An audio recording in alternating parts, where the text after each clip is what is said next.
نبی پاک صلی اللہ علیہ وسلم نے ارشاد فرمایا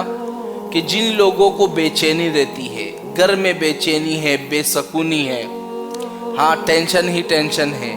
اور نماز پڑھنے کو بھی دل نہیں چاہتا، یعنی بالکل بے چینی ہے، بے سکونی زندگی گزر رہی ہے، حضور نے فرمایا میں تمہیں ایک ایسی دعا نہ بتلاؤں، اگر تم اس دعا کو صرف 7 مرتبہ پڑھ لیتے ہو، فجر کی نماز کے بعد صرف 7 مرتبہ پڑھ لیتے ہو، تو تمہاری بے چینی ختم، تمہارا بے سکونی ختم ہو جائے گا، تمہارے زندگی میں سکون ہی سکون ہوگا، بے چینی ختم ہو جائے گی۔ بعض اکثر لوگ مجھے کہا کرتے ہیں مولانا صاحب بڑی بے چینی رہتی ہے، دل کو سکون نہیں ملتا۔ یہ وظیفہ میں نے جن کو بتایا ہے 2 دنوں کے بعد انہوں نے خود کال کیا ہے مولانا صاحب ہماری بے چینی ختم، بے سکونی ختم، گھر میں سکون آ چکا ہے، ہماری زندگیوں میں سکون آ چکا ہے۔ اب وہ دعا کون سی ہے؟ میں آپ لوگوں سے بھی یہ کہتا ہوں کہ بھئی اگر آپ کی زندگی میں بے چینی ہے، بے سکونی ہے، اس دعا کو فجر کی نماز کے بعد صرف 7 مرتبہ پڑھ لو،